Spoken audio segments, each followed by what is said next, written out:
All right, so lately I've been getting to show you guys some really cool watches thanks to my local authorized dealer, Gem Bijou. Sam, the owner's been lending in watches for us to take a look at together that otherwise I might not be able to get hands on with. This watch I have for you guys today is a little different in that I don't think it is going back to Gem Bijou. I think I may have to hang on to this one and make a purchase.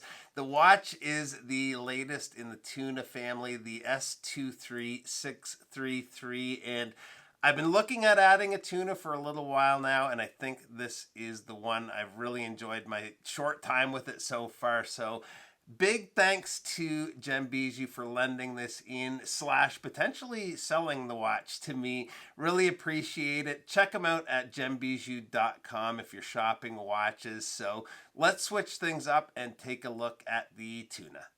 Now, since I've had the channel, I've had a few Tunas in, and of all the Seiko divers, it's a watch I've always had the urge to own, especially one of the quartz models like this, but just hadn't pulled the trigger on one yet. I don't know what it is about these watches, but these are just so cool to me. Such an original design, and I really like the rugged look and feel of these things. Today is going to be just a short overview of the watch, but if I do pick this up, I'll do a follow-up, more in-depth video later on. So let's start with the overall look, kind of a first impressions of the watch, and straight away my first thought was there is a whole lot of steel here between the case, the shroud, the bracelet, and even the bezel insert. There's a load of steel which looks awesome. It's mostly brushed, although there are a few polished accents here and there to break up all the matte surfaces. It's very much a purpose-built watch with how the shroud protects the case and bezel.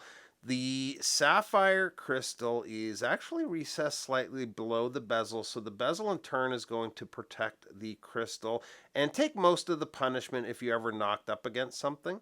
The bracelet has some polish work along the edges and on the thinner sections of the links. I actually just recently had in a new version of the MM300, the SLA 047, with the exact same clasp as this.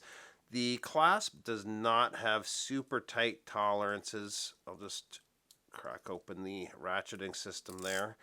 And neither does the bracelet. Neither the clasp or bracelet are overly tight, but I still like both. The links on the bracelet are a little long, which can be tricky for sizing, but we do also have 4 micro adjusts on the clasp to help with that.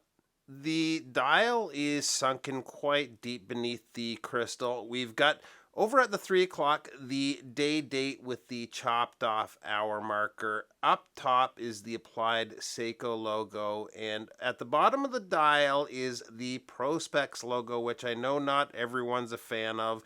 Professional with the water resistant is printed in silver below that. I'm a huge fan of the handset, especially the oversized minute hand. The second hand is nailing those markers every time. And speaking of markers, it looks like everything is lining up properly on this one. The hour markers, minute track, and bezel all look to line up fine. The lume is totally bonkers on this watch. This is about as good as I've seen when it comes to lume. Even in daylight, as soon as you hit a shadow, this thing wants to glow. I'm always impressed by Seiko lume, and this is definitely impressive. The bezel is a 120 click bezel, and I'm not sure the best way to describe the action, but it's very smooth and feels nice to use. No problems at all with grip, and I mentioned it before, but that steel insert looks so good on this watch.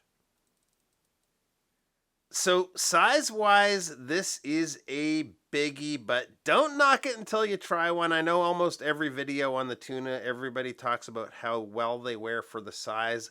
I'm amazed by how the Tunas wear every time I put one on. Case width on the watch is 47.6 millimeters. The lug to lug is a little bit different with these. The lug to lug is actually shorter than the diameter of the shroud at 44.3 millimeters.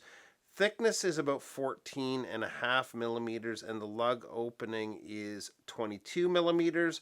Water resist is 300 meters, and the watch runs on the caliber 7C46 7 jewel quartz movement. It's a high torque, high precision movement with anti-magnetic properties. Much like the rest of the watch, it's very robust and has a battery life of 5 years. When I get this on wrist is when I start feeling more and more like this one is gonna stick around. I am really digging the watch. Definitely keep an eye out for that follow-up video because I'm thinking the tags and stickers are coming off. This is getting sized very soon. Thanks again to Gem Bijou. You can find them online at gembijou.com. Appreciate you stopping by, and we'll see you real soon. Bye-bye.